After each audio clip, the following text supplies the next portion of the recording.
Chuck Aubrey here with Attorney Bill Reisner for Audit AZ, and we are here in the wake of a morning spent in court, a morning and an afternoon, deciding whether or not Oro Valley will allow a referendum to proceed against the sale of Sheraton El Conquistador.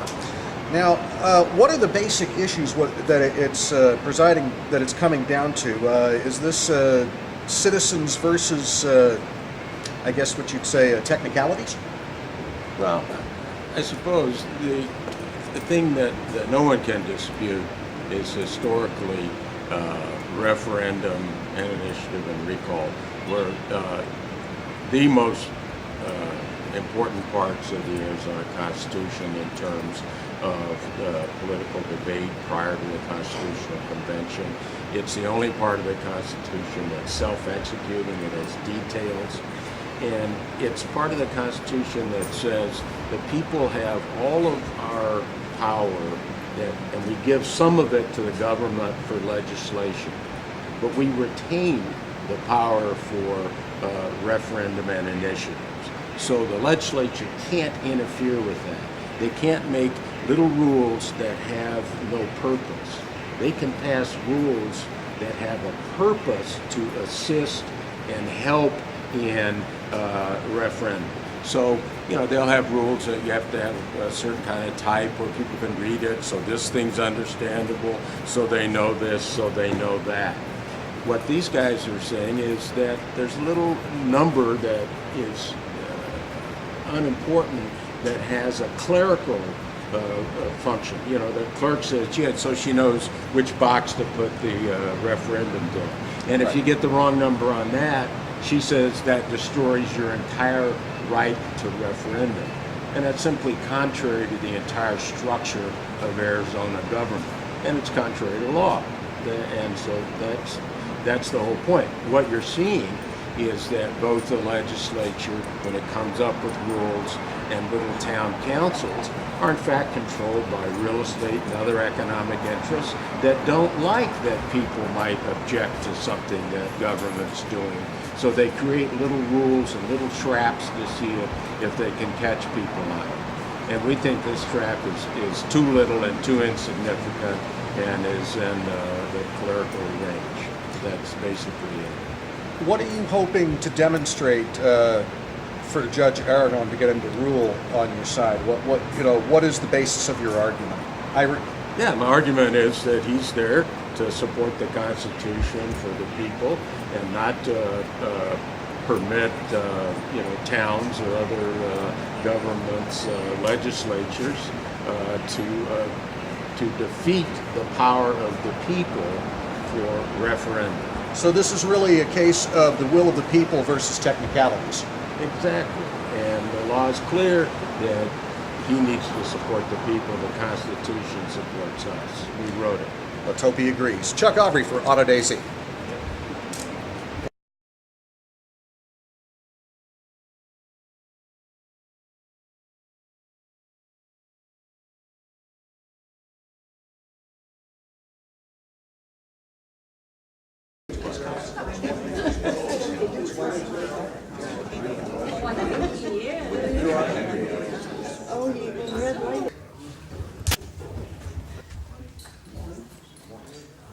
We're here on C20150346, Debra, Arrett, and Shirley, Lamonna.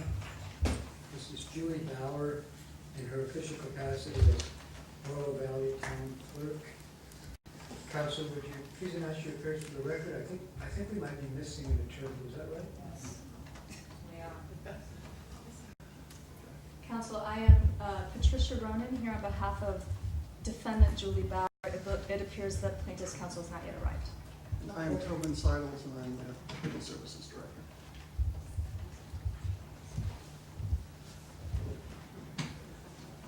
I'm sorry, I didn't hear the second. It's Tobin Seidels. I'm the Oro Valley Legal Services Director, also here on behalf of Ms. Bauer. All right, so you're co-counsel in the case, both of you? Yes, Your Honor. And Ms. Bauer is here as well? This is Ms. Bauer. Okay, good morning. That clock runs a little bit fast, so we're in effect starting a little early. I'm going to give Mr. Reisner a couple more minutes, counsel. Your Honor, what you've just been handed is a paper copy of defendant's motion to dismiss, the supporting affidavit, and the motion to expedite. This morning, defendant also filed a motion to quash 2 subpoenas that were served late yesterday afternoon. One is for the testimony of Tobin Seidels, and one is was for the production of documents at this hearing. Hang on 1 second. Okay. I think there's someone coming in. I don't know if it's Mr. Rise or not. We're going to hold off a little bit. I just wanted to alert the court that I do not have a paper copy of the motion to quash that was filed this morning, just because I'm not at my office. And it's one motion to quash Correct, Your Honor. pertaining to 2 subpoenas. One is a motion to quash the testimony of Tobin Seidels, and it's a motion to modify the subpoena for documents. But it's one motion. Someone coming in behind you that looks like he's dressed up like a lawyer, make sure that you park and open a way for that person, because we're waiting on Bill Reisner to come in this morning on behalf of the plaintiffs.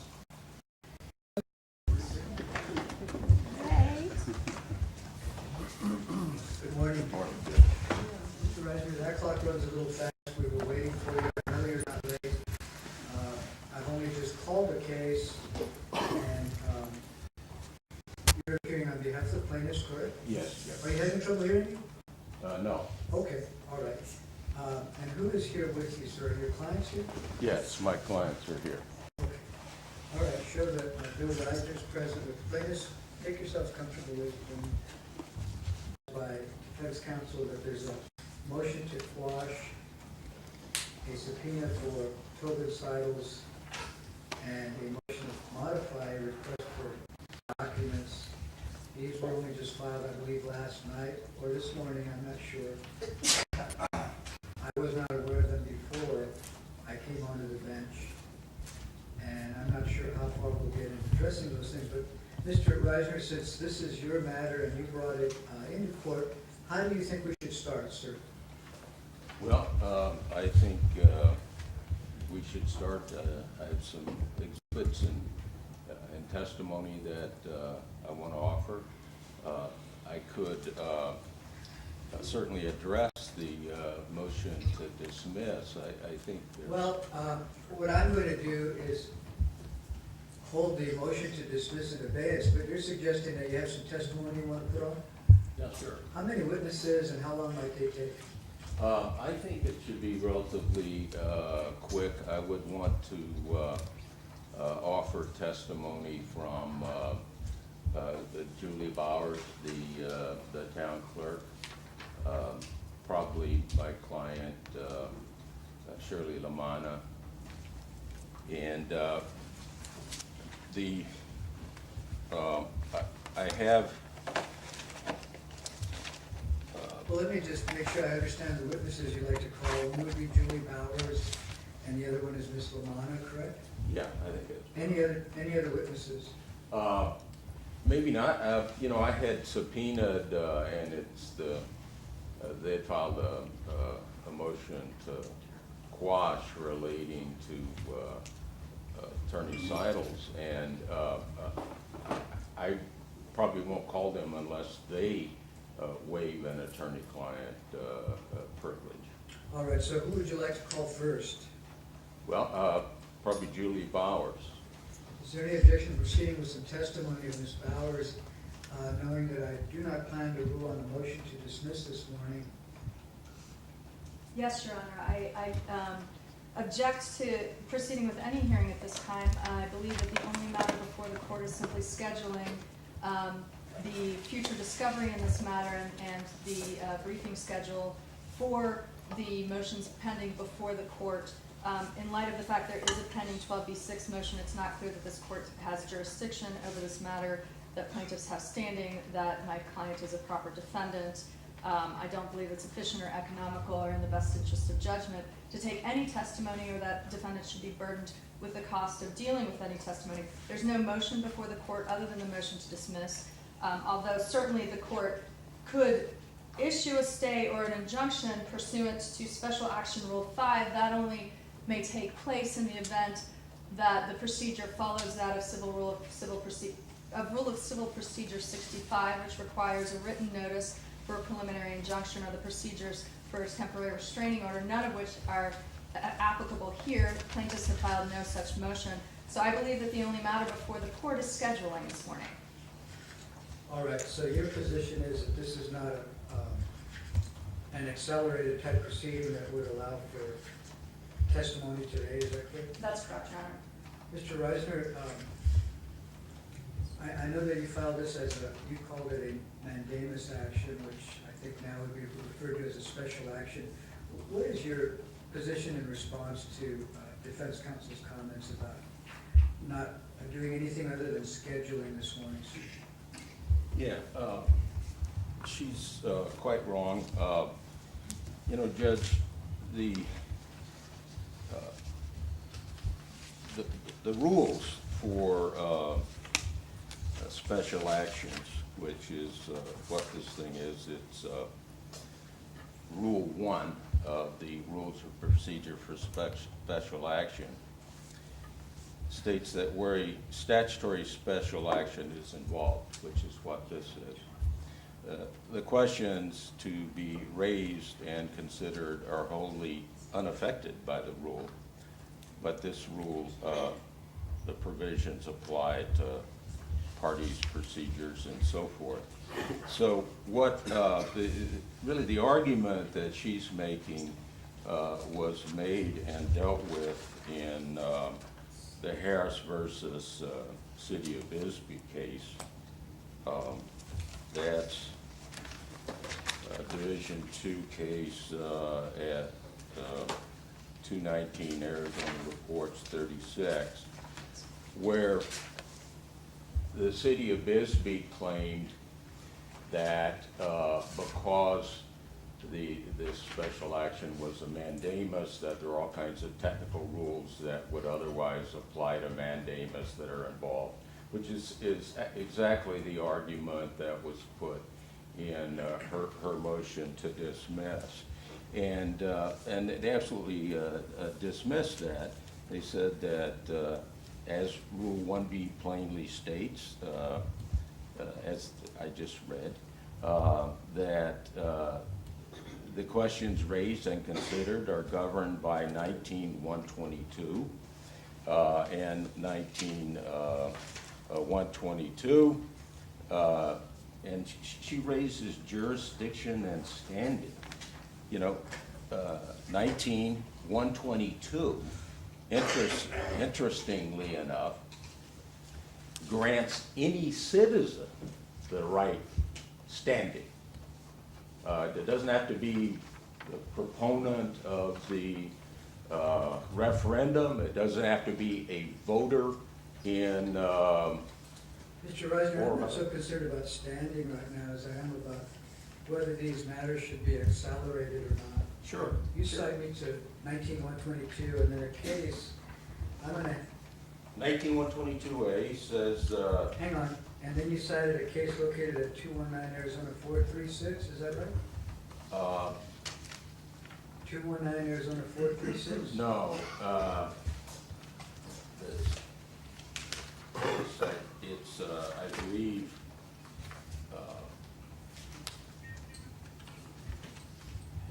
219 Arizona 36.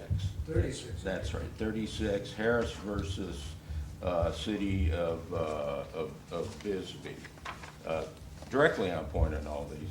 And the 19-122A says that any citizen can apply in Superior Court within the appropriate time, and the action shall be advanced on the calendar and heard and decided by the court as soon as possible. And then either party may appeal within 5 days. This is a strict, advanced sort of case, and the rights of my clients would be affected directly by a delay that's unnecessary. All right, I'm gonna overrule the objection proceeding with testimony of Ms. Bauer, excuse me. But, ma'am, have you had a chance to meet with your client sufficiently before she testifies? I know that we're here on fairly short notice. Your Honor, I have, but may I amplify my objection for the record? Well, I'll give you 2 minutes. Thank you. Because you spoke quite a bit already. Thank you. Harris v. City of Bisbee does not deal with the expedited procedures. The rule of special Why action. don't you address the statute, because I think the statute is pretty Certainly, Your Honor. explanatory. 19-122 does allow a voter to bring an action as a special action, and the rules for special actions allow it to be an expedited procedure. The rule of special action does not, however, allow a trial on the merits prior to an answer being filed or decisions on motions to dismiss. It allows for abbreviated scheduling such that the court may issue scheduling orders that require an answer in shorter amounts of time. In the event the court does not do so pursuant to Rule 4 of the Rules of Special Action, the time frames are presumed to be those set forth in the Rules of Civil Procedure. I understood this order to show cause hearing would set forth that those schedules, if the court so elected to deviate from the Rules of Civil Procedure, and that would be the appropriate course for the court to take today.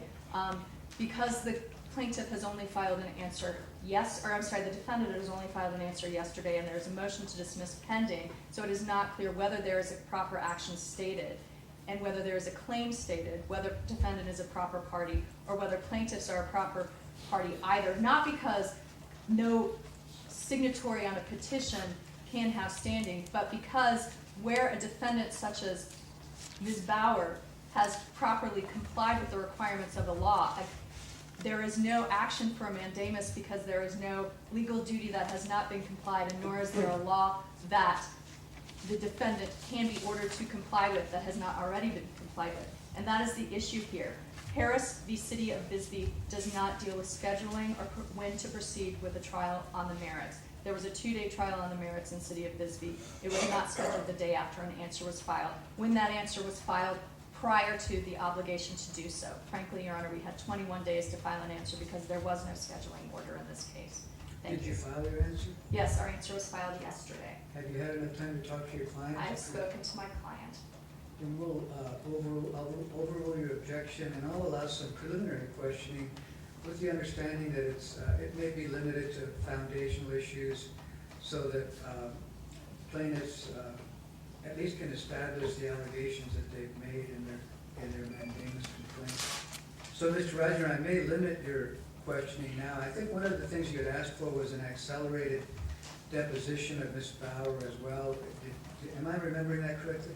Yeah, I did ask, but I don't need that, Judge. So you're withdrawing that request?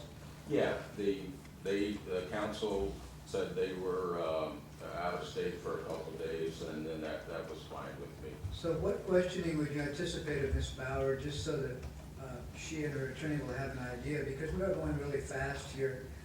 Are you going to ask her about things beyond what is already pretty clear from the pleadings?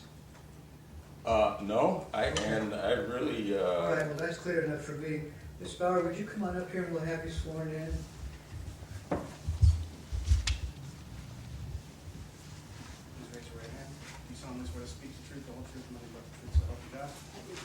Ms. Bauer, take the witness chair. Can you just watch your step there, man? I'm going to have you start us off by stating your full name and then spelling it. Okay. Julie K. Bauer, Julie, middle initial K, Bowder. Thank you. Ms. Bauer, I'm going to allow some preliminary questioning. I may limit it at some point, and I advise the attorneys of that already. Mr. Reiser, I'm going to have you operate from the lectern there. When you're ready, stand at the lectern. Yeah, I will, Judge, but I was hoping, one of the reasons, problems with my not getting here earlier was there are some exhibits that I want marked that I'll be using. How many are there? I'm wondering how long that might take. I think I've got really just 4 of these. Okay.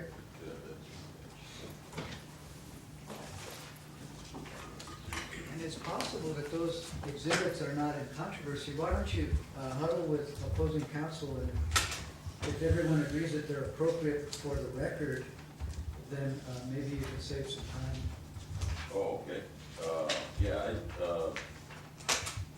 please. Counsel, why don't you come on up and chat with Mr. Reisman? Take a look at what he's got.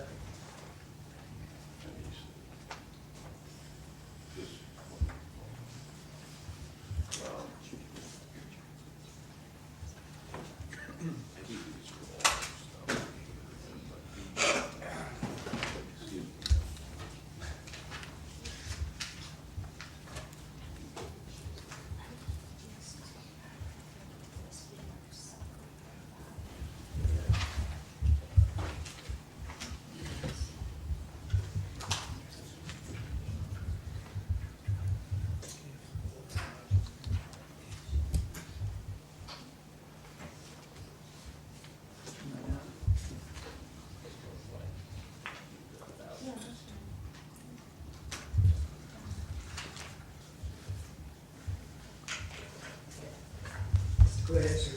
Yeah, thank you. Would you state the name for the court and the record, please? Julie K. Bauer.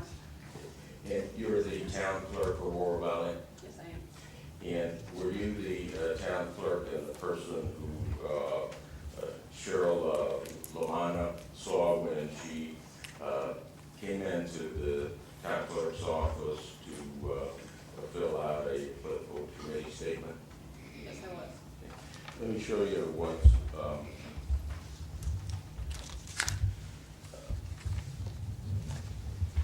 marked as, and actually, I believe, council has indicated we've marked 1, 2, 3, 4, and 5 exhibits to which I believe there's a stipulation they can be admitted. That's correct, John. All right, so the 1 through 5 is stipulated in the evidence. Okay. Go ahead, counsel. Yeah, and if I could show you number 1, that's the, it's called a threshold statement that Ms. Lamonna filled out, correct? That is correct. And on the top right, there is something that's called a committee ID number, correct? Yes, that's correct. And what's the committee ID number that's indicated there? REF 14-01. Okay. And if I can show you exhibit 2.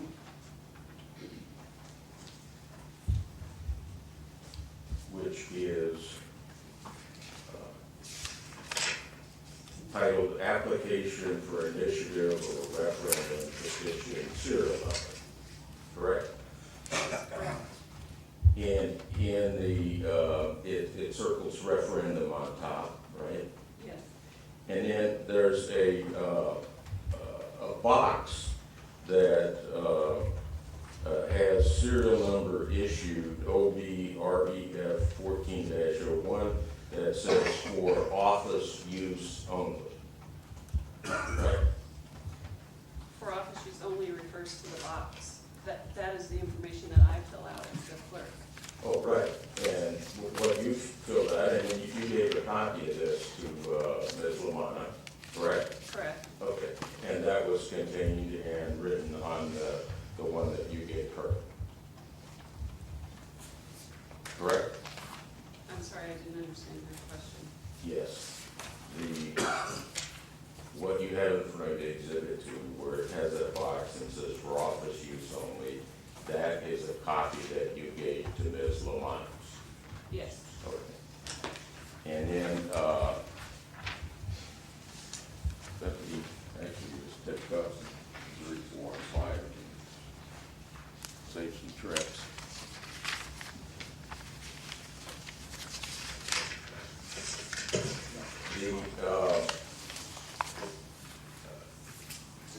Number 3, should be, is that the receipt, the initial receipt?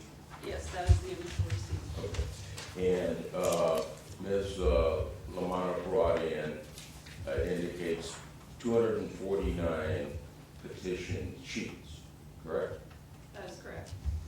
And the estimated number of signatures on those was 3,160. That is correct. And according to what you had determined and is written on Exhibit 2, the number of signatures required would be 1,148. Correct? Yes, that is correct. And you actually went through, did you not, or someone in your office, the various petitions to determine how many would otherwise be signatures that would count? Objection to form. I'm sorry, Objection to form. what is the problem with the form? I believe the question is vague and ambiguous with regards to petition, with regards to the signatures to count. Did you understand that question then? You know, Judge, I think I'll agree it was a bad question. All right, ask it. Yeah. The total number of signatures were 3,160, correct? That is correct. Yeah. And you, then if we look at the next number, the petition, it says referendum petition received. You give reasons why you're have determined that 0 of the signatures should be sent to the Pima County Recorder to have the signature verified. Is that right? That is correct.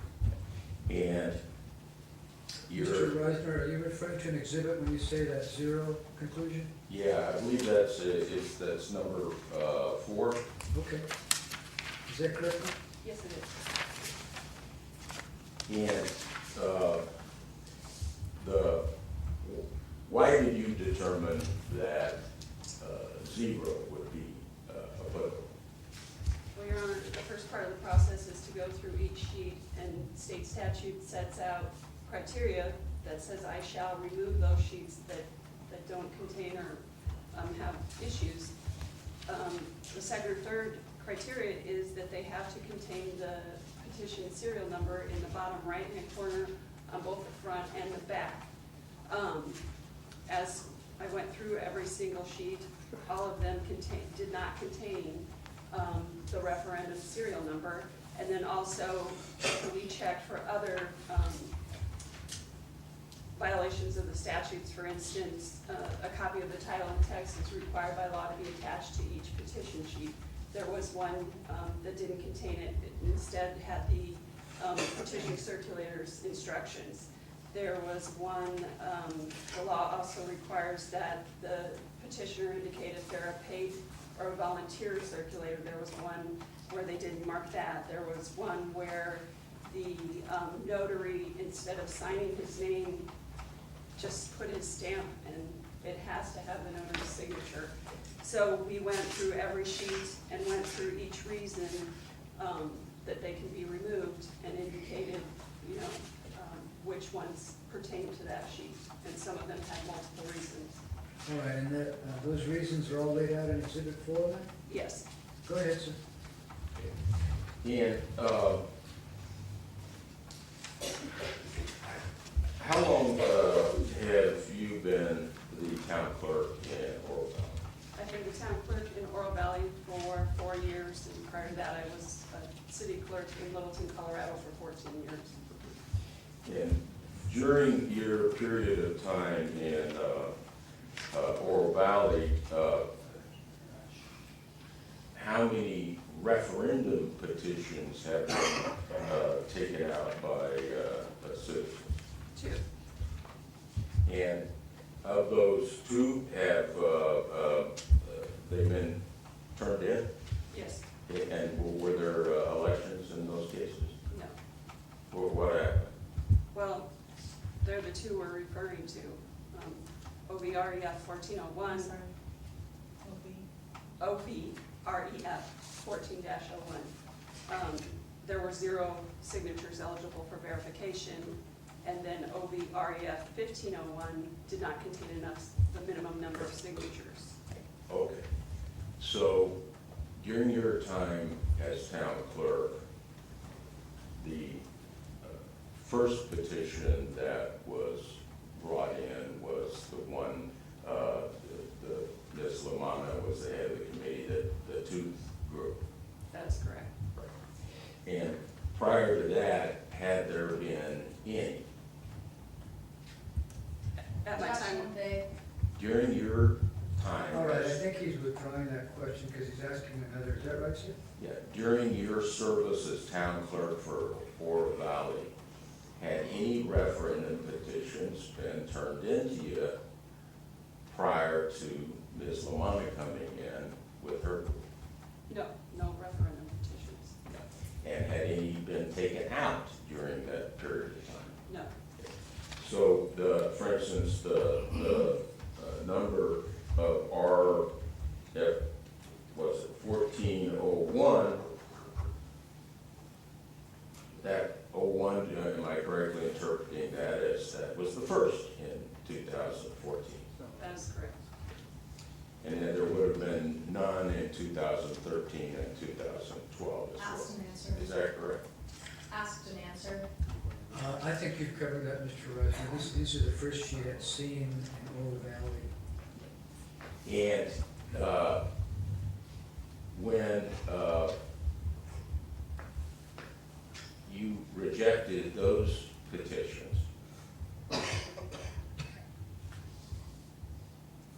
did a second person, Debra, Arrett, did she then come in the next day and take out a referendum petition?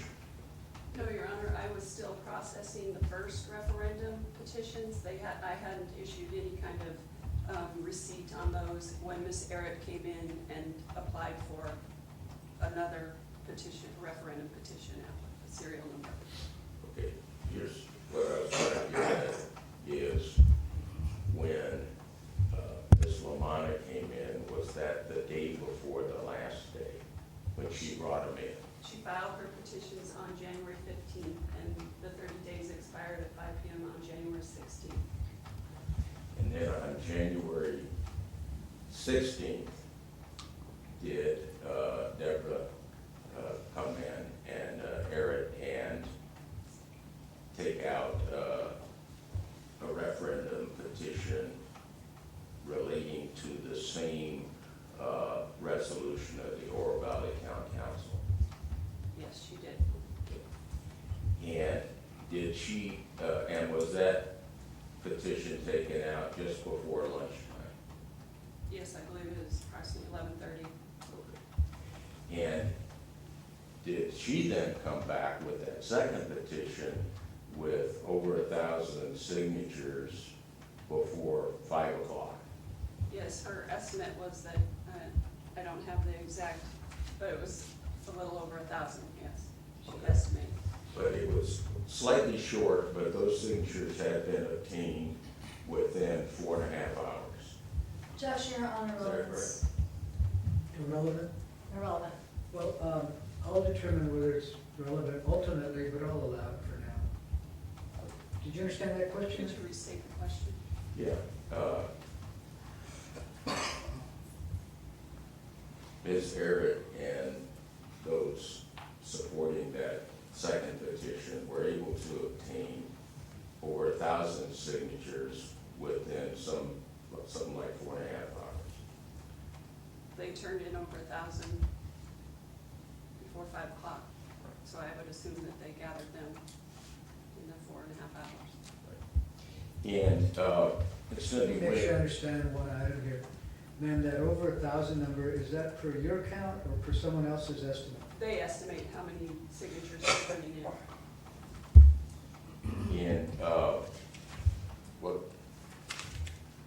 did you give her a receipt for the number count? Well, the initial receipt is filled out by the petitioners. They tell us how many signatures and petition sheets they're turning in. They give us their estimate. Okay. And you didn't bother to confirm that? It's No, not at the beginning. beginning, that's later on in the process. Okay. And when you were meeting with Ms. Lamonna when she brought in her signature sheets,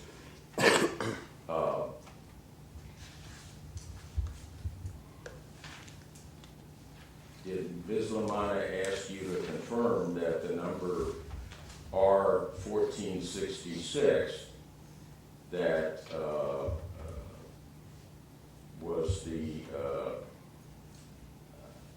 was the correct number on the petition? Your Honor, when she was filling out the initial receipt, one of the items is you need to fill in the petition serial number, and she did ask me, that number is R14-66, and I said, no, R14-66 is the resolution number, and I happened to have her file up with me, and so I pulled out the application that she had signed and indicated your petition serial number is the OVREF 1401.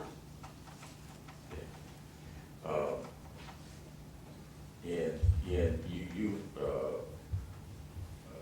signed an affidavit, I believe, that your attorney helped prepare, that was filed as part of the motion to dismiss, did you not?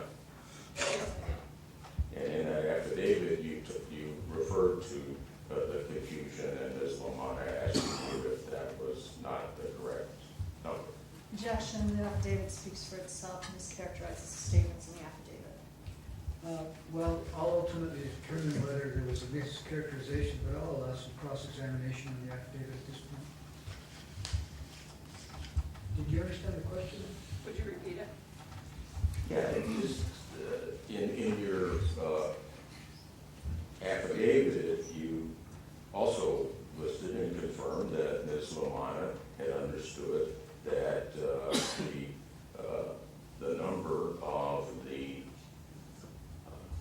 resolution that was being submitted for the people to, as a referendum, was the number that was put on the, was the number that was on the bottom corner of the petitions. I don't know what she thought that number was, whether she just indicated that's the number she thought was the petition serial number, and I clarified that R14-66 is the resolution number. Okay, so whether she thought, she asked you to confirm that R1466 was the appropriate number to be on the petitions, correct? Well, when she was filling out the receipt, she said, the serial number is R14-66, is that correct, Julie? And I said, no, that is not correct, that is the resolution number. And the referendum sheets that she turned in, the form on the bottom right corner simply says number, correct? That is correct.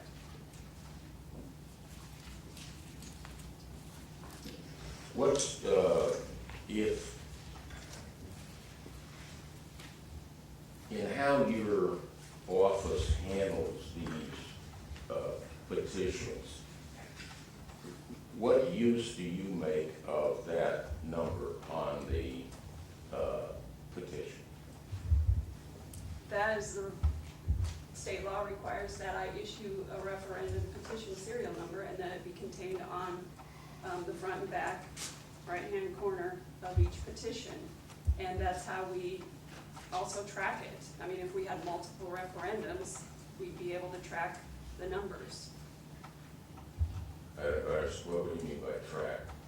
Well, just keep that in our files. That would refer to that petition. Do you have referendum files in your office? I do now. And we've had previous referendums, so yes, we have referendum files. Okay, and then when people bring you in, like in this case, there was hundreds of petitions filed, correct? Hundreds of petitions Ms. Lamonna brought brought in? Petition sheets, yes. Petition sheets, yeah. And you keep those sheets in your office? Well, we would keep them in our records, yes. Okay.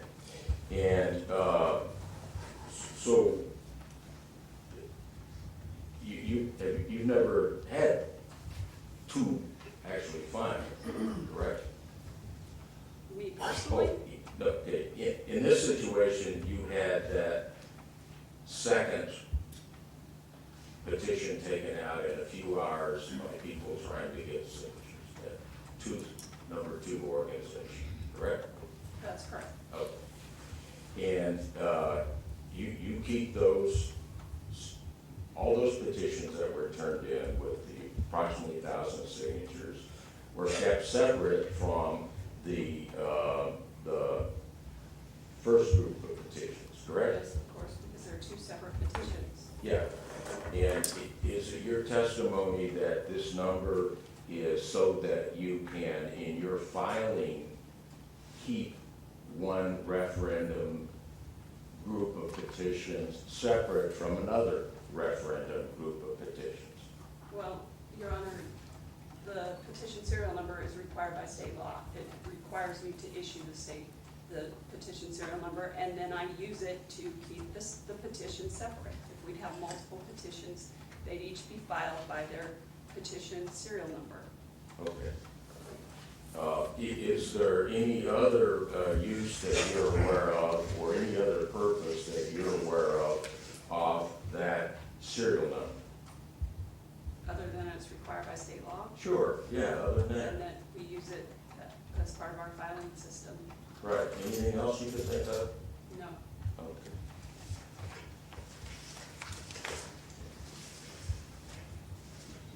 And in terms of actually your filing, if the petitions here, for instance, that had the RF,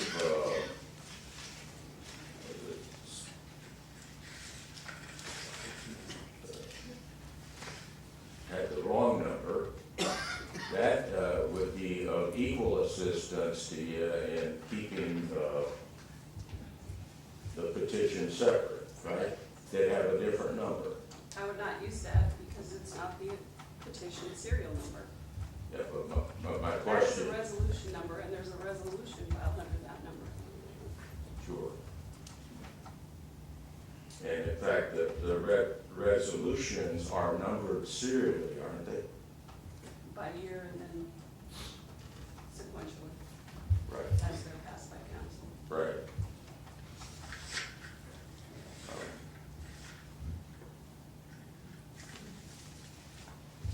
I think it's all the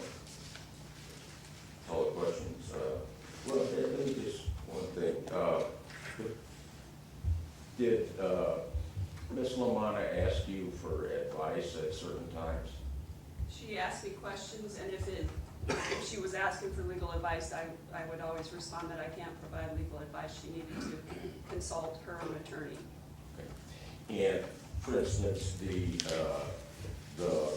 form of the referendum petition that was being circulated, could she come in and ask you if the form was correct? You mean after she filled it out? Yeah, well, you were, did you have any copies in your office of this petition before they were turned in by the circulators? No, I do not. If she had brought in a copy, is this the kind of thing where she could ask you to look it over to see if she got it right? Your Honor, she did not ask me to review it, and had she, I would have consulted with my legal counsel to see if that would have been crossing the line into legal advice. So I guess the answer is you don't know then whether you would have answered that question because you would need to talk to your attorney first. Exactly, yes. I think that's all I have here. Thank you. Is there any questioning on behalf of the town of Oro Valley? Yes, we have a few questions. If I may confer briefly with prison counsel? Sure.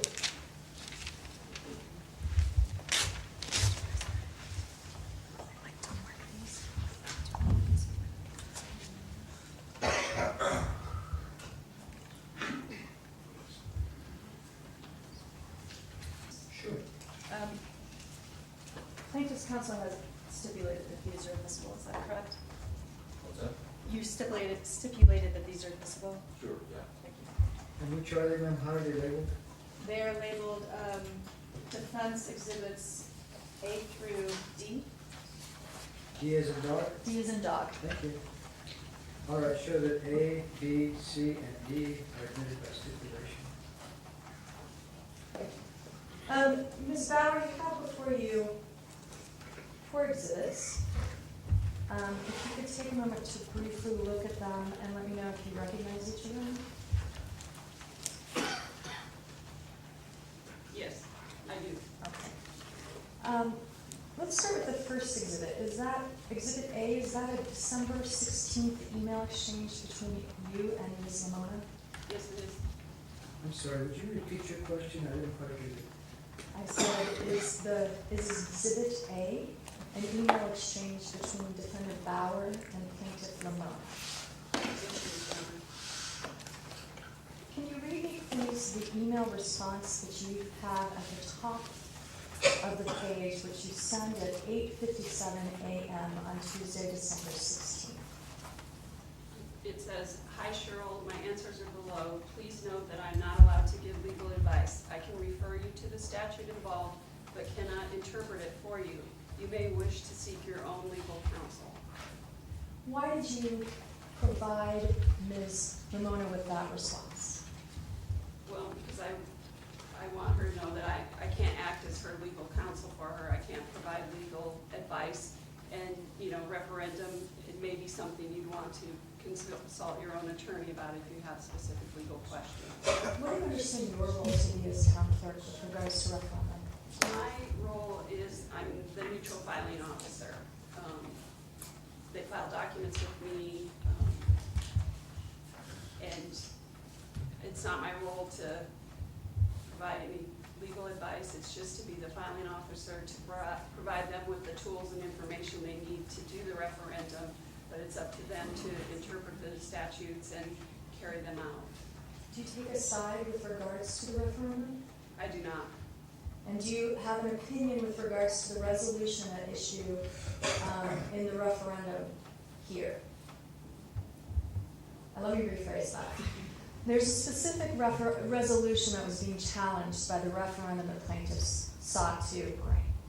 Do you have an opinion on that resolution?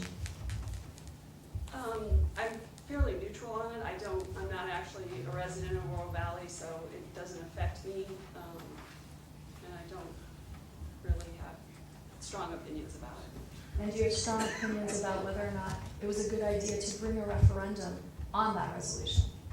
I don't have strong, it's a right given by the Constitution, and that certainly, they can avail themselves of that right anytime they choose. I'd like to refer you to some of the responses that you gave Ms. Lamonna in Exhibit A. Down below, on Sunday, December 14th, Ms. Lamonna sends you an email with questions. Do you respond in the body of that email to those questions? Yes, I do. And what types of responses do you give her?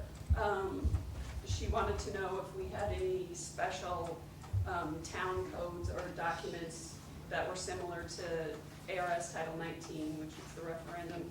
And I told her that, the referendum is contained in ARS Title 19, and we don't have, that the procedures are there. And then I gave her an actual link to the Arizona Revised Statutes, Title 19. And she also asked you about the actual petition document. And what did you respond with regards to that? She wanted to know if she could change, adjust the font so that it would be larger writing space. And I told her, no, the petition was provided by the Secretary of State, and the law is very specific. Well, I didn't say that, but because I know that the law is very specific about the fonts and what it has to contain, I told her, that it came directly from the Secretary of State and cannot be altered. Do you have in front of you Exhibit 2? Yes, I do. And is that the application for a referendum serial number? Yes, it is. Where did that form come from? That came directly from the Secretary of State's office. And the petition form also came from the Secretary of State's office? Yes, it did. And is that Exhibit 5? Do you have that in front of you? Yes, I do, and it is Exhibit 5. And that's a blank form, right? That is correct. And when Ms. Lamonna filled out the application for the serial number, did you give her the blank form that is Exhibit 5? Yes, I did, and I just note that state law requires that it be on 8.5 by 14 legal size paper. This is only letter size. So Exhibit 5 is slightly modified. Yes. Now, can you read me the text of the referendum application, serial number application aloud? It says, the undersigned intends to circulate and file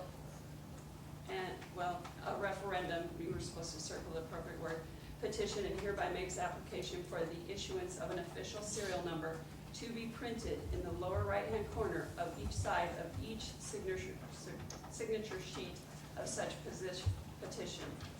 Pursuant to Arizona Revised Statutes 19-111, attached hereto is the full text in no less than 8-point type of the measure or constitutional amendment, circle appropriate word intended to be referred. And that's when I gave her a copy of the resolution that wanted to refer. And Ms. Lamonna had a copy of that application also. Yes, she did. And on the petition form, the blank petition form, in the lower right-hand corner, there's a blank and it says number. Is that correct? On both the front and the back? That is correct. And the application form says that this petition referendum serial number has to be in the lower right-hand corner of both the front and the back. Is that correct? That is correct. Now I'd like to refer you to Exhibit 4.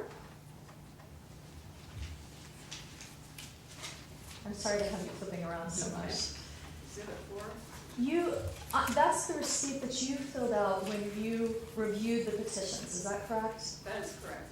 And in that, you refer to ARS 19-121.01A, is that correct? That is correct. Where did you get the language that you wrote on that form? Directly from ARS 19-121.01A. So when you say shall remove those sheets, is that a quote from the statute? Yes, it is. And with paragraph subletter C, is that a quote from the statute? Yes, it is. So you shall remove. Did you have discretion? I did not. I had no discretion whatsoever. I'd like to refer you now to what's been marked as Defense Exhibit B. I'm sorry for flipping so much. Okay. Do you recognize this document? Yes, it's an email that I sent to Ms. Lamonna. And when was this document sent? I responded on December 9th to an earlier email that day that she had sent me. Can you give us some context about this email correspondence? She had asked, her email indicates that she's been receiving a number of calls and emails from town residents who are opposed to pending purchase of the Hilton Conquistador Golf and Tennis Club. And Slow down just a little bit. And she wanted me to provide details on the local referendum process in terms of the town's requirement, format for petitions, number of signatures required, time period for securing signatures, etc. And so then I responded that I would provide her with the information as soon as possible, but I gave her a link to the Secretary of State's handbook regarding referendum. So all she had to do was click on it and it would take her to the handbook. And is that handbook in front of you? Yes, it is Defense Exhibit D. Thank you. And I'd like you to look just quickly at Exhibit A, page 3. On Exhibit A, page 3, there's an email from you on December 10th. Do you see that? Yes, Is that an additional response to the December 9th email? yes, it was where I specifically tried to answer the questions that she asked. And in that email, do you refer to specific statutes? Yes, I refer to ARS 19-111 and ARS 19-142 Why do you do that? because 19-111 sets out, what has to be on the petition. Now, I'd like you to refer you, please, to Exhibit D, which is the handbook that you provided Ms. Lamonna with a link to. And could you please turn to page 4?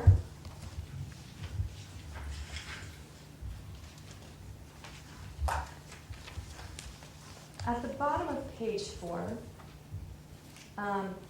there's a box that says application for initiative or referendum petition serial number. Does that box resemble Plaintiffs Exhibit 2? Yes, it's exactly the same verbiage. And is that box then the document that was provided, mirror than the document that was provided to Ms. Lamonna? Yes, it did. And that box contains the language, an official serial number to be printed in the lower right-hand corner of each side of each signature sheet of such petition. Yes, it does. So Ms. Lamonna had the opportunity to be aware of the contents of the application in that direction when you provided that link. Is that fair to say? She did, yes. And I'd like to refer you, please, to page 7. Does this page at the bottom of the page refer to petitions and begin the instruction process regarding petitions? Yes, And it states Arizona law specifies the format of petitions, what is allowed and isn't allowed in the circulation of petitions. that is correct. And on the next page, it deals with petition format. Correct. And it states the form of petitions, it's 1, petition requirements, A, form of petitions, and it refers to ARS 19-121. And then it says serial number on lower right-hand corner on front and back of petition. Is that correct? That is correct. And then does it show 2 images that resemble Exhibit 5? Yes. It shows the front page of a initiative petition and then the front page of a initiative and a referendum. And then I'd like to refer you, please, to page 10. On page 10, in the middle of the page, does it say the serial number of the initiative or referendum must appear on the front of the petition in the lower right-hand corner? It does, Your Honor, and it also circles the spot on the petition that has number and the blank line to indicate that's where the serial number is supposed to go. And does that resemble the image that was provided on page 8 and also the actual document, which was Exhibit 5, that you provided to Ms. Lamonna? Yes, it does. And I'd like to refer you again to page 11. At the top of this page, there's an image. What is that image? It's the back of the petition, the circulator's affidavit. And there are a few sort of clouds above this image that are intended to instruct the circulator about how to fill out the form. Is there anything in those instructions that deal with the lower right-hand corner? Yes, again, there's a little cloud that points to number with the blank line, and it says the serial number should be filled in prior to circulating. And then I'd like to refer you to page 14.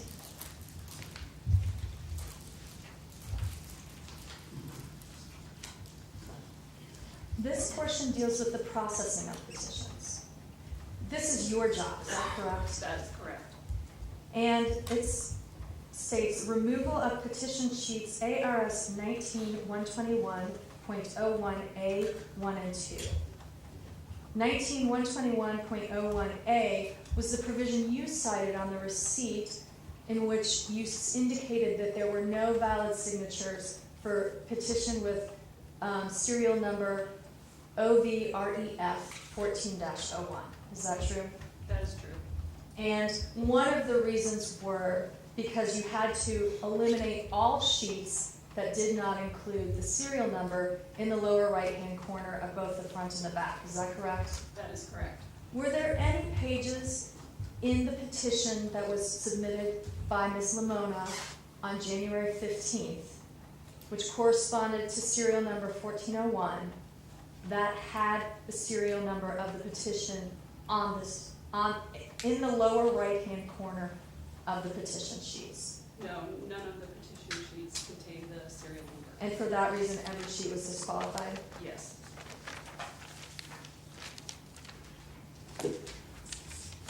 And then I'd like to refer you lastly to Exhibit C. Yes.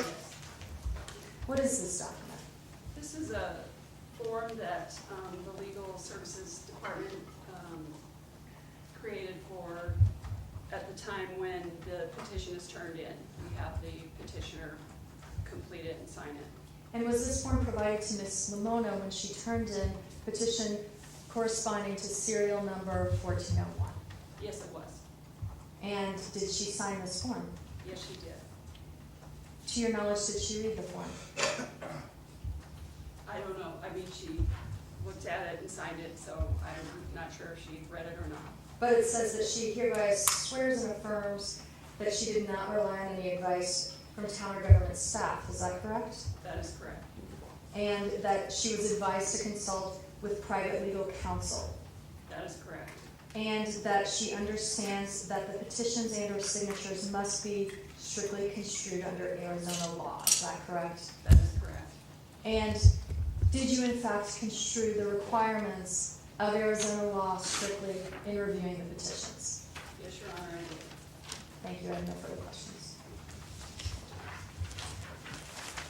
Mr. Reiser, I'll allow you some brief, I'll call it redirect for today's purposes, but only briefly, sir. Give me an estimate how long it might take. 4 or 5 minutes. 4 or 5 minutes? Okay.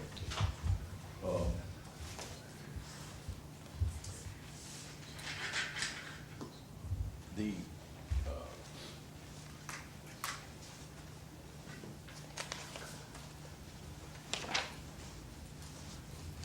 Secretary of State's official handbook. You have that in front? Yes. Oh, okay, take a look at page 1.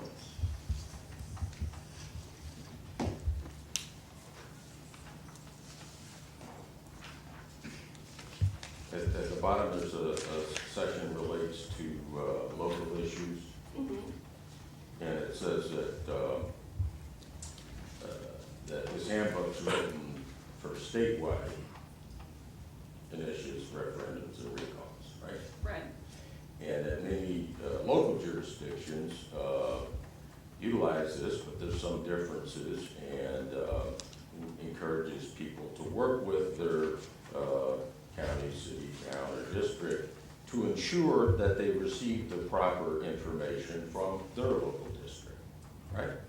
That is correct. And Ms. Lamonna, in fact, called you, or well, I don't know if she called, I think that was the email that you testified to, where she wanted to know, in terms of the town's requirements, formats of petitions, so forth, she wanted that information, right?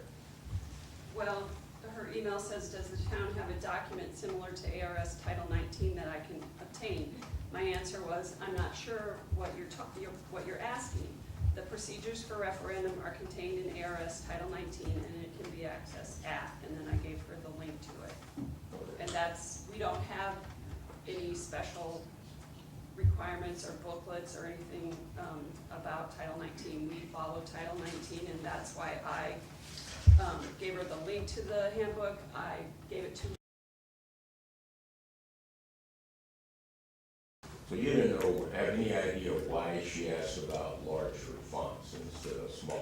Relevance. I'll sustain that as well. And So, ma'am, there's an objection, pause a little bit till I get it moving, okay? in, is it the town's view or your view that outlining a law's requirements is giving legal advice? Well, again, Your Honor, when I ask questions, I always review them with the town attorney, because I'm prohibited from giving legal advice. So before I answer questions, I make sure that, is this a question that I can answer or should I refer them to a statute so that they can read the statute themselves? So if someone comes in and says, I want to know what the requirements for a certain thing are, then before you answer, you check with the lawyers to see if telling them what the requirements of the law are is giving legal advice. Objection, hypothetical. Sustained. Counsel, focus on this scenario here that we're here about. And I think she's already explained what she did and how she did it, and what statute she referred to. So all the petitions did have a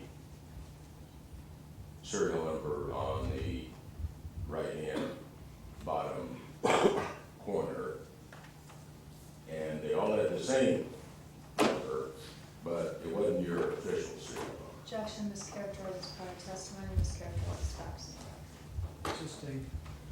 I think there were two sets of petitions. Are you saying, are you lumping them all together for the purpose of that question?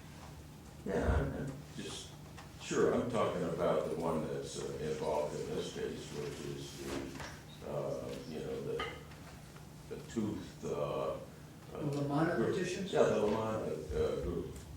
All right, well, you've already covered all that. If you've got new information, you can cover it. If not, No, we're done.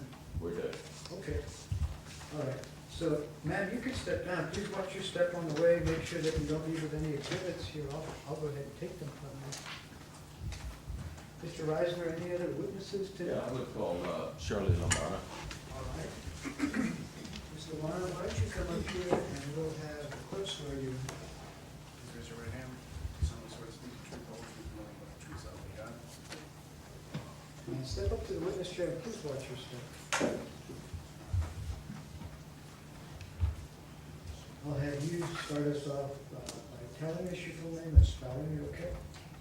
My name is Shirley Lamonna, Lamonna. Go ahead, Counsel. Yeah,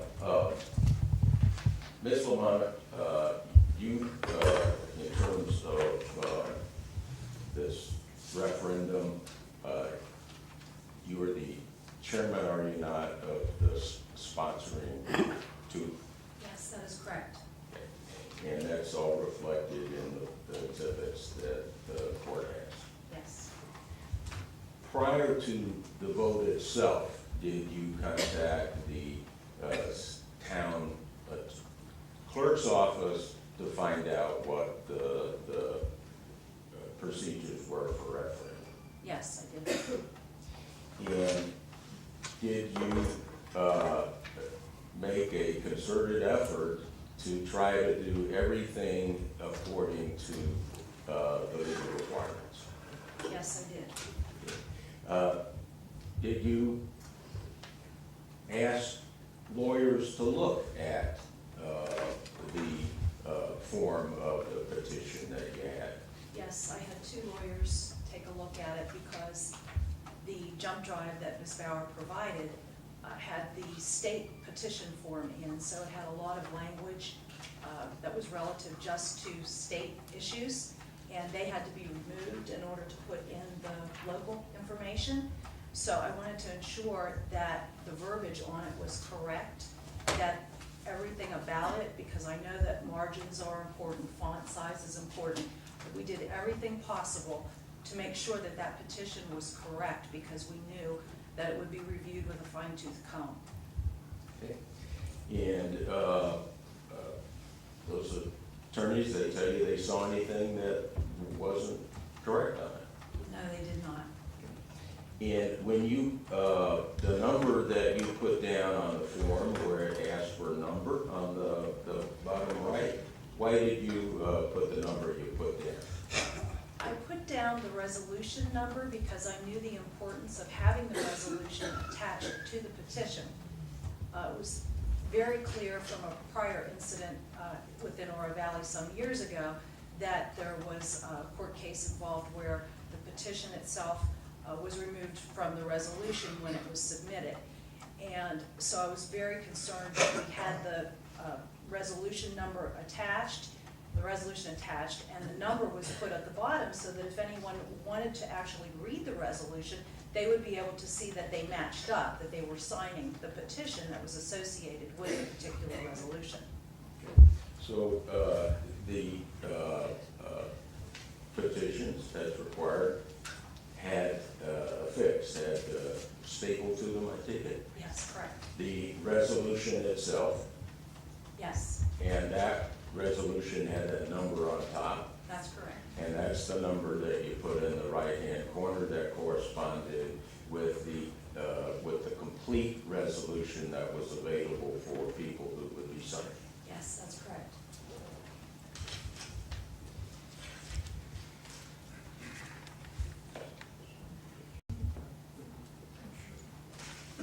So, I think that's all the questions I have. Any cross? Yes, John. Ms. Lamonna, you said that you spoke with 2 attorneys. Yes. Who were those attorneys?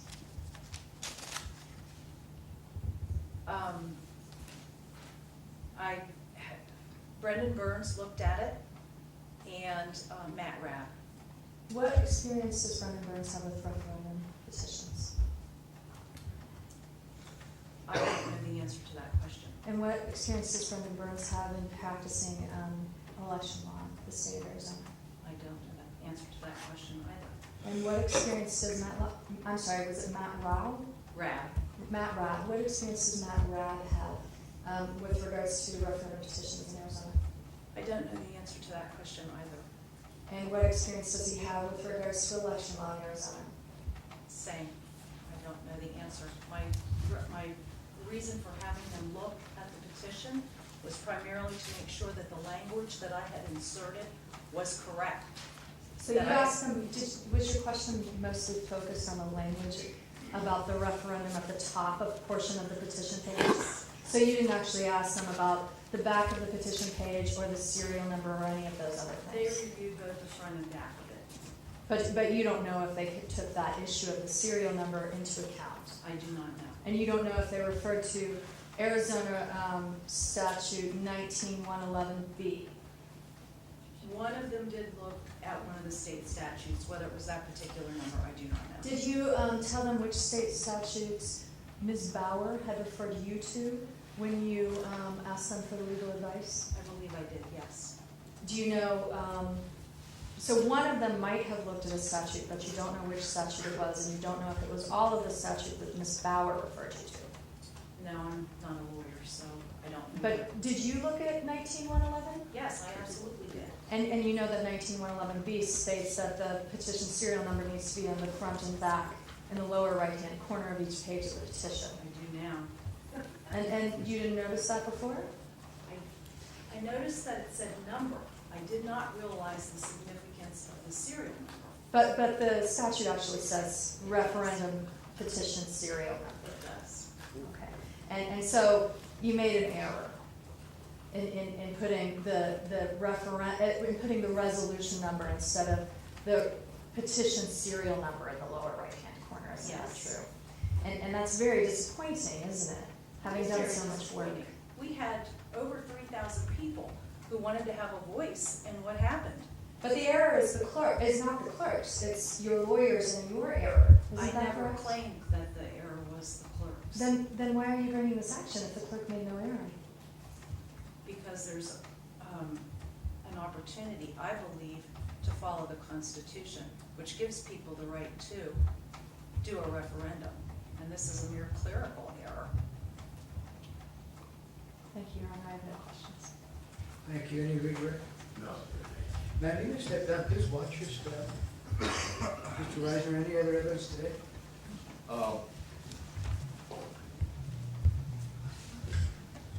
What did I think about the town in its, Just tell me, did you have any other evidence today? I'm trying to tell you, I'm just talking too slow. The town, as part of its motion to dismiss, has hundreds of pages of the actual petitions.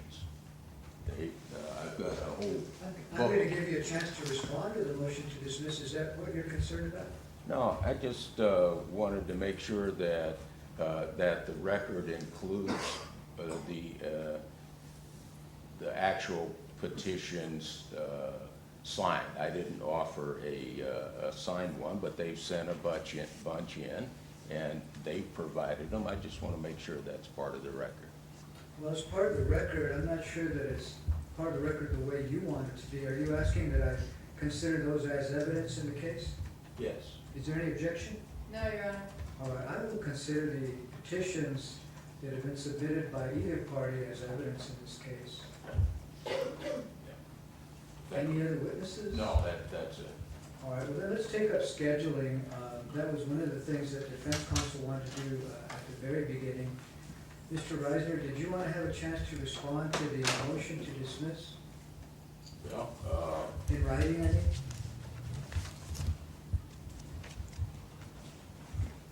Hang on one second. A verdict to take from the jury, so we'll let you all take a break. And it's gonna take a while to round up the other lawyers, I think, unless they're already here. So it's gonna take a while. Are you all available to come back this afternoon? Yes, Your Honor. yes. All right, would you like to come back at 1 or at 1:30? I would prefer one, if we may, Your Honor. Okay, I'll accommodate that. I know you came from out of town, right? Yes, Your Honor. All right, we'll come back at 1 then.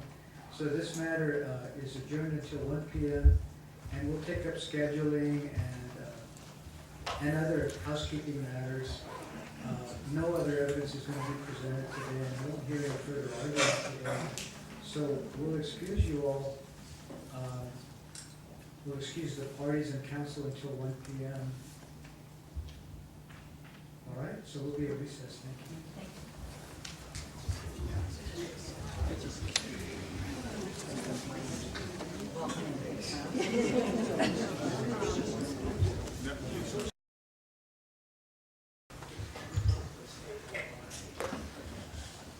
We're back on the record in C20150346.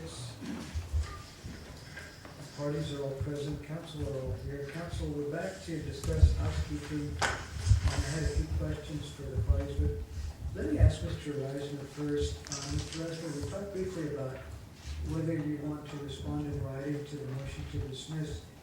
And I think you said yes, but I want to have you refresh me on that. And, Okay.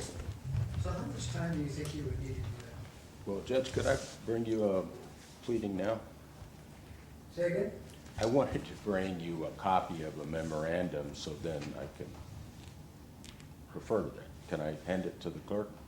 Sure. Okay, thank you. Have you given it to opposing counsel? Yes. Okay. And I can leave the original, I can take it downstairs. Well, the original, I think the clerk can take that. Can you, Mr. Clerk? Okay. All right, you can consider it filed now. It's called Plaintiffs' Memorandum of Law. And you've given me a copy. Go ahead, sir. Yeah, I guess, Judge, what my thought is that the defendants have filed a memorandum which essentially lays out the law, kind of discusses the facts that they think are important for you to hear. I've done the same thing in this, trial memorandum. So, and in discussion with counsel, I think there's probably, because of this action, an automatic stay on further action that Oro Valley might take in furtherance of the resolution. They don't think so. But I do think that because... Well, you think that just filing this action creates a stay then? Yeah, I do. Tell me why that's the case. Yeah, because of the short 5-day fuse of if there's a dispute, we bring it to court and the court decides it quickly. I think it infers that they can't go ahead with something when petitions are there, because what if those petitions are good, you can't roll things back. And because you can't roll it back, it stops it till this is decided. And it's clear that things need to be decided quick, just like there's 5 days on an appeal. So what my view is that they've set forth the position, we've set forth ours. I suggest next Tuesday, it's 1 week, we each file essentially a responsive pleading to the issues raised by the other, then if you feel it's useful for you to have oral argument that Friday, and we can, if there's something that ordinarily might be put in a reply, that gives us an opportunity to bring something up. So that gets a pretty complete briefing by both sides in front of you. You've heard all the evidence, and it gives you a chance to, to give your ruling quickly, all of which is the way this thing's set up. So. I think I heard you say you'd like to come back Friday of next week? Yeah, Thereabouts? my suggestion was that if we each responded to the memos by next Tuesday, it gives us a week, and then I think pretty much we've both done both of it. There may be a little something, and if it's useful to have the oral argument, then Friday, we'd prefer that, and we can do it quick. Is there any case law or statute or procedural rule that supports your position on this, I'll call it an automatic stay that you're advocating for? Well, I guess, I don't know about that rule. It seems to make sense with the way the entire thing is set up. So you're not aware of any case law or procedural rule or statute that would say your filing of this mandamus action under these circumstances operates to create a stay at the end of the proceedings? That's the way I think it works, but I haven't looked at the rules to see if there's a rule on it. But then that's the way I think it is. Why don't we address the stay issue first? It seems like a pretty significant one in my mind anyway. Let's see.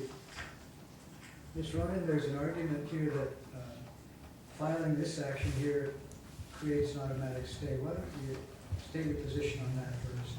Thank you, Your Honor. I believe that Special Action Rule 5 addresses the issue of a stay. I'll read it in its entirety because, just to make the record clear, the forms of alternative and preemptory writs shall not be used or are not replaced by the orders and judgments prescribed in this rule. The filing of a complaint in a special action and the setting of the matter for hearing shall not stay any proceedings in the court or tribunal as to which special relief is sought unless a stay is specifically ordered. The court in a special action may grant an interlocutory stay, either ex parte or after notice and hearing, in the same manner and subject to the same limitations as temporary restraining orders and preliminary injunctions are granted under Rule 65 of the Rules of Civil Procedure, and may, on appeal, grant an injunction under Rule 62C of the Rules of Civil Procedure. Based on the plain language of Rule 5 of the Rules of Special Action, I think it is clear there is no automatic stay in this case. In order for a stay to take place in this case, plaintiffs would have to make an application pursuant to the requirements of Rule 65, and Your Honor would have to issue an order. There is no such application pending before the court. There is no automatic stay because no order has been issued. Under the requirements of Rule 65 of the Rules of Civil Procedure, a preliminary injunction may only be noticed upon written notice, or may only be issued upon written notice to the opposing party. Since no such application has been made and we have received no notice, it would be improper to issue a preliminary injunction. A temporary restraining order is a 10-day temporary order, but again, there's no basis for issuing a temporary restraining order. The basis for both a temporary restraining order and a preliminary injunction are likelihood of success on the merits, possibility of irreparable injury to plaintiff if there is no injunction, balance of hardships favoring plaintiff, and public interest advanced by granting of the injunction. We are talking about an accelerated schedule. The issue posed by the resolution about which the petition dealt with was about a land purchase. That land purchase cannot go forward. Best case scenario, the beginning of March. However, the land purchase could be completely sabotaged if the town is not able to continue negotiations and discussions with the seller. That would be the effect of the stay. So the balance of hardships actually weighs against plaintiffs. It would serve to completely undermine the possibility of the very purpose of the resolution being accomplished, and that's not before the court. So, for those reasons, I would object to there being any conclusion that there is a stay in this case. All right. Judge, if I Mr. Reisner, I'll let you reply, but I can tell you right now, I'm just inclined to order a stay under the circumstances. But tell me what you think and whether you disagree with this statement that this land purchase is unlikely to be completed before the end of March, I think is what was said. Well, I don't know, I have no idea what's going on with negotiations on a land purchase. The whole point of the referendum is that a certain number of citizens don't like a law that was passed and they want to stop it. So,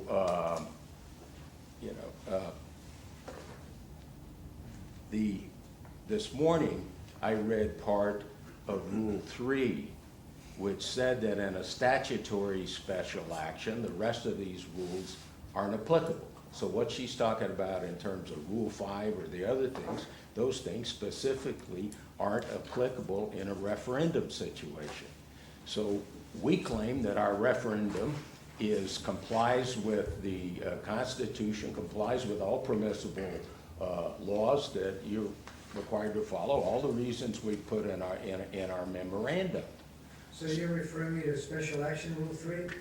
Yes, I definitely am, and I think it's inherent in these things because those rules don't apply when a referendum is filed. If the petitions are proper, it stops things. We filed it, we think it stops things, and they can't go on.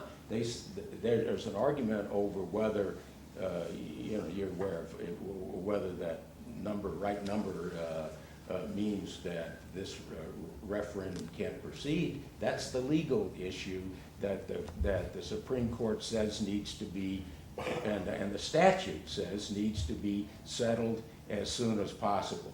Inherent in that whole thing is that you don't go ahead with the deal. You don't look and say, who's talking who with this real estate guy? What are they going on? What are they? We don't know and can't find out. The point is that we want a quick decision and we want to get the right information to the court so you can make the right decision. That's why I've suggested just not replies, but simply responsive memorandums next Tuesday. And then if we get argument, have argument on Friday and move on. But Well, let me ask you this. As far as substantive evidence on the merits of your claim, what else would you present at this point? that's it. So you've put on what you would at a trial, if you will, put on your trial evidence at this point? Yeah, absolutely. So what's to stop me from just ruling on the merits on an accelerated basis then? Nothing other than I think my memorandum would educate you that. Well, certainly I would consider the memorandum or memoranda that's been filed, and if anyone asks time to file, at least brief time, I would consider granting a brief time to file. But let me ask Ms. Ronan. Ms. Ronan, at a trial on the merits, would you be putting on any additional evidence then? No, Your Honor, I don't anticipate putting on any additional evidence. I believe that this matter could be settled on the papers. We would ask for 1 week to respond to the papers we have been served and were just now filed. And we would ask, rather than having oral arguments next Friday, that we have an additional week. So responses would be due on February 10th, replies would be due on February 17th, and only if the court believes that oral arguments would be helpful to the court would oral arguments be necessary, we believe it's likely the court will be able to decide on the papers, and we will await the court's judgment. We believe that that is more than enough time for a decision to be made. No stay is necessary. The town would not finalize any deal prior to a decision from this court, but there would be no interference with the town being able to take action in light of what we believe is significant probability that this action will be dismissed. So the town would not be prejudiced by a ruling prior to March 1st. Ms. Ryan, I'm looking at this plaintiff's memorandum of law. I'm assuming you haven't had a chance to read through it. That's correct. It's 13 pages, and just glancing through it, I don't know that it has anything that's new here that we haven't already talked about this morning. I'm inclined to simply rule, not from the bench, but based on the information that's provided to me. You all have been a very much benefit to me, both sides, in allowing me to become educated, and I need to go back and look at some cases and some rules. One of these heavily relying on Special Action Rule 3, and the other one's relying on Special Action Rule 5. I'll take a look at both of those rules. I think I've heard the substantive evidence. I think I've heard both sides say they don't want to put on any more evidence. I can educate myself on the law with the assistance you've already provided. So my inclination is to simply take the information that you all have given me and the evidence and look at the law and issue an accelerated ruling, probably by the end of the day tomorrow, because I'll be gone Thursday and Friday. Mr. Reisner, if you need to make any objection to that approach, let me know, because I have time right now to dedicate myself fully to this case over the next day and a half and get it done for you. What do you think about that, Mr. Reisner? Works for us. Works for you? Yeah. All right, well then at this point, the court will treat this matter as submitted on the merits. For the purposes of that analysis, the court will deny the motion to dismiss. We'll address the merits of the case based upon the evidence provided and the memoranda provided to the court. We'll consider the memoranda the plaintiff has submitted this afternoon, which Mr. Reisner has called today a trial memo, and I'll treat it as a trial memo. I'll treat the motion to dismiss as a substantive memo on the law that would apply under the circumstances of this case, and I'll give you an accelerated ruling on the trial on the merits. I guess the only thing that leaves out is to confirm with both sides is that you both agree that it's a case that should be decided by the bench and not by a jury. Am I correct, Mr. Reisner? Yes, absolutely. Ms. Yeah. Vaughn? Yes, sir. Okay, so it'll be a court trial. I'll have a ruling out by the end of the day. I'll have it electronically filed tomorrow, hopefully. If not by tomorrow, then certainly at the very latest by early next week. And I think that the accelerated approach I'm taking is probably going to moot any significant prejudice on the issue of whether to grant a stay or not. I'm certainly not granting a stay from the bench this afternoon. And if Mr. Reisner is right, then the stay is automatic anyway. So if something were to happen, Mr. Reisner, you could, I guess, could take this up as a special action to the Court of Appeals. But I would suggest you might want to wait for the ruling, because if the ruling favors you, then you won't care about special action. You have won the case. Anything else, Mr. Reisner, from a housekeeping standpoint? I have nothing, Judge. No, Your Honor. All right, I want to thank both of you. You've both been very thorough in helping me understand the issues, and I appreciate that it's an issue of concern to many members of the community. And I'm going to approach it as though it's a very important case. I'm going to dedicate myself to it over the next day and a half and see. I'm going to do everything I can to get a ruling out by the end of the day tomorrow. Thank you all for your courtesy, your attention. We'll adjourn, and the parties and counsel are excused. Have a nice afternoon.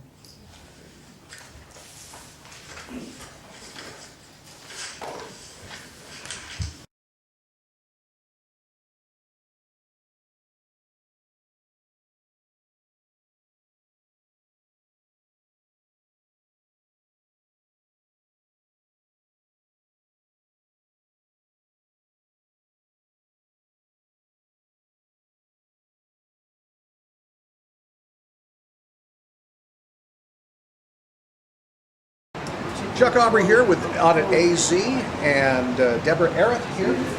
And you are suing the city of Oro Valley over their reluctance to allow a referendum to proceed on the issue of whether or not they should purchase the Sheriff Mill Conquistador. Now, we heard arguments in court this morning, both for and against, but I understand there's actually a remedy that could be pursued by the city council itself, yes? That is my understanding, that Town Attorney Kelly Schwab was quoted in the Explorer newspaper this last week that the council does have the ability to rescind, revote, and that would allow for another referendum effort.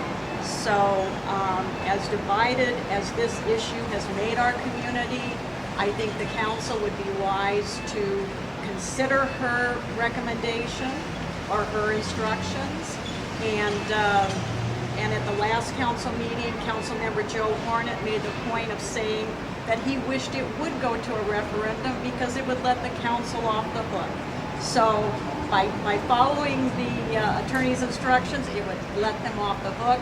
It would allow for a referendum and allow the voters of Oro Valley to decide. Good. Chuck Aubrey for Audit AZ with Debra Arrett.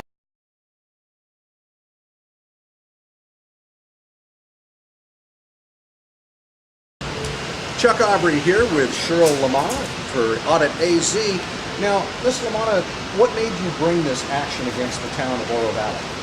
There were a large group of citizens within Oro Valley that were very, very concerned with the magnitude of this purchase and what appeared to be a lack of due diligence on the part of the town. So we began this referendum process so that the people's voices could be heard and the decision could be put back to the people to vote on as opposed to the mayor and 3 council members. Well, they're obviously attempting to stand in the way of that, and yet we heard from one of your co-plaintiffs in the case that there does exist a remedy in terms of city council. They could do a vote themselves and allow a referendum to proceed. Do you think that's a good idea? I think it's a great idea. I think it would save a lot of money, and the citizens would be very happy that they have their opportunity to voice their opinion on this. Why do you think they're opposing it? They're concerned. They have a lot of concerns that this was done behind their backs, that they don't have enough information, that there's some items in the contract with the management company that could be detrimental to the town, and none of this really was hashed out prior to their vote to go ahead with the acquisition. If you could say one thing to Judge Aragon, who's deciding on the case, what would it be? Follow the Constitution. Thank you very much. Chuck Aubrey for Audit AZ.